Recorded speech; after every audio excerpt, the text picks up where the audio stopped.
Okay, let's continue with the emotions part 2. This is recording segment 18. The scared group. This can be very useful. I used to use this by saying, for example, if we don't get these costs under control, this project's going to be canceled, and it was the truth.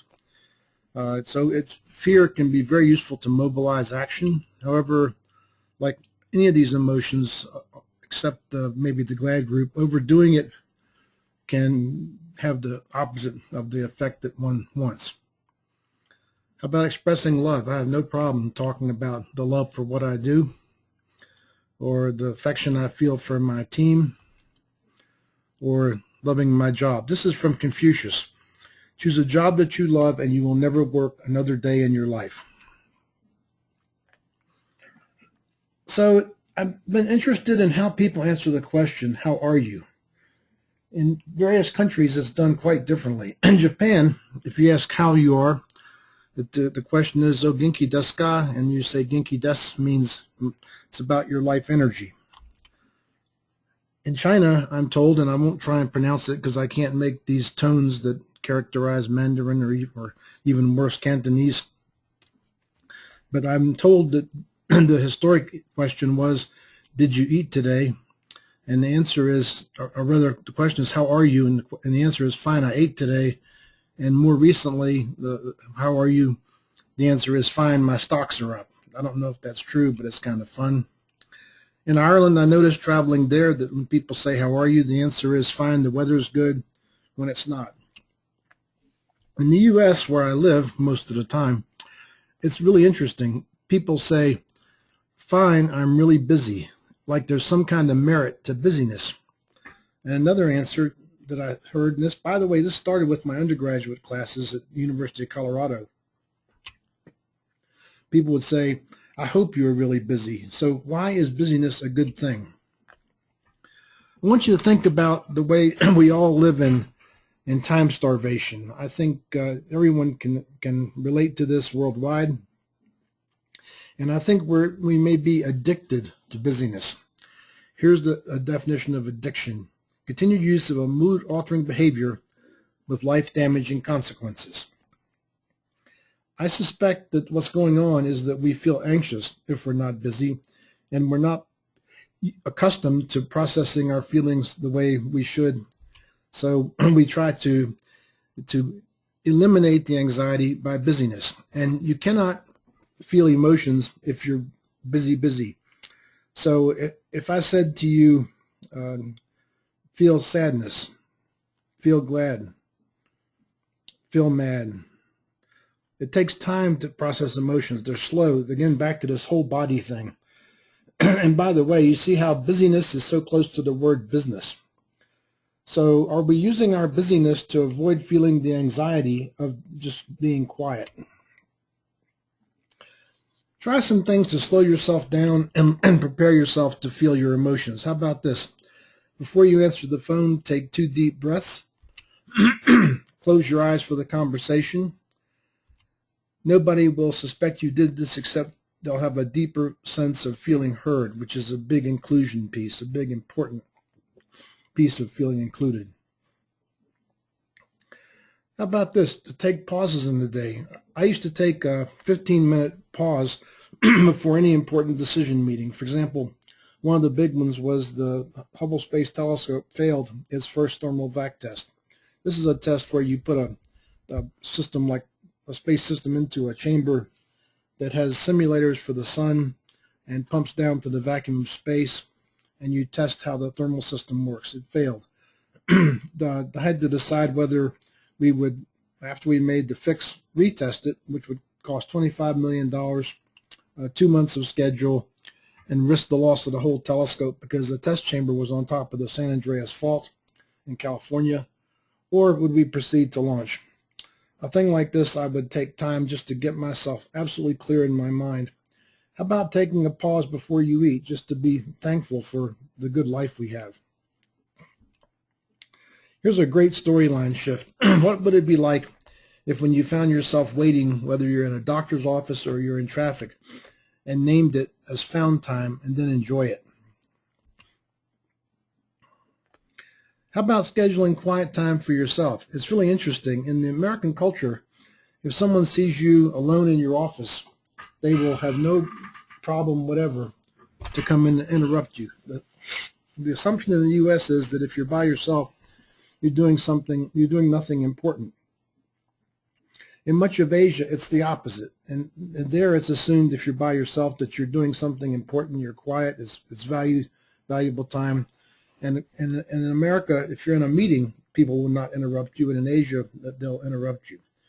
So I believe you need to have sort of 20% of your time absolutely free every day. And most of you may have no problem with that. The kind of jobs I was in had so many interfaces between the science community, the management, the project teams, the congressional people, on and on and on, that if I permitted it, my schedule would be full every minute, every day. So what I did, I had my secretary schedule time with me. So when people would call, she'd say he's in a meeting. And she wouldn't tell them I'm in a meeting with myself. What would I do during that time? Well, I had time to go see people that I thought were important for me to go see, visit with my staff, get status reports, take care of inclusion needs people had, think, write papers, so forth. Interesting thing, I found contractors I work with that understood the importance of quiet time, so they would negotiate with their management and their customers. For example, they would have 3 hours of quiet time every Wednesday. And so during that time, there was no expectation they would answer phones, answer email, or go to meetings. And I said, what did you evolve to call that time? And they said, oh, that's when we're doing real work. So if you want to practice processing emotions, here's what happened to me. For many years of my life, I repressed emotions. And the reason is that males in most of the world, I suspect, I know it's true in the U.S., are trained to repress physical pain as a good thing. So you see some sports figure playing and you say, well, there he's still playing and he's got, his torn tendon and his finger broken backward and he's still playing. Like suffering through pain and still performing is a good thing. Well, I get it now that I got habituated, and having a father who's an Air Force pilot helps this too, habituated into repressing physical pain, and I did the same thing with emotional pain. And as Stephen Covey says, feelings that are buried alive stay alive. So I'm going to suggest you try this out to see if this helps you learn to process your anxiety. And maybe if your anxiety is what's driving you to busyness, you can use this to get out of so much busyness.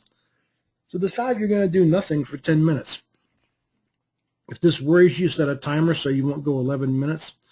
And then when you do this, notice your emotions. And emotions manifest themselves as sensations on your body. And if you pay attention to this, you can probably find where they are. I think anxiety shows up probably for most of us in the chest area.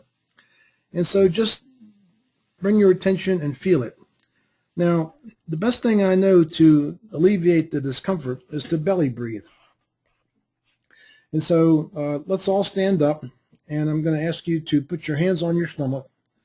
And I want you to pay attention to the fact that the muscle of breathing has nothing to do with shoulders.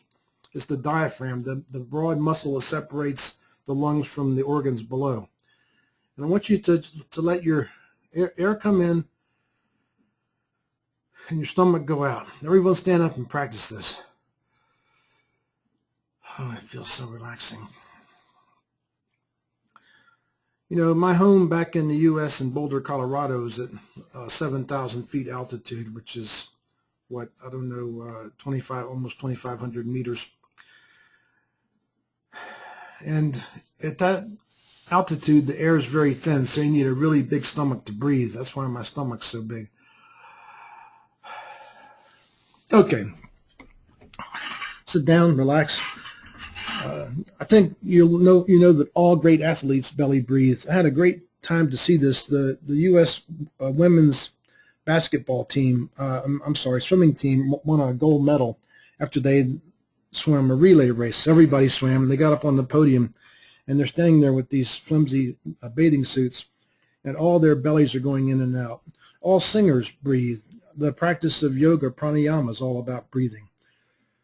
So breathing is interesting. It's the only involuntary function in the body that you can control on a moment's notice. So breathing is a very useful tool to help you manage emotions. So go ahead and do this exercise. By the way, this is for the people who believe they have no emotions at work, and there are such people. I hear it once in a while. Record where you experienced each of these emotions and what the circumstance was. And go ahead and do the next exercise before you discuss with your partner and decide what you're going to do to help you manage emotions back at work. Then we'd have a typical, give people some time to work, watching when the pencils aren't moving much. We would then get some out briefs. Okay.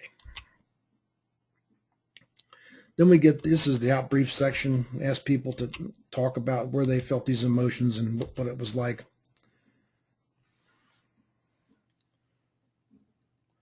Close this piece out with an opportunity for a Q&A. And on to appreciation. Thank you for listening, and see you in a few minutes. Bye-bye.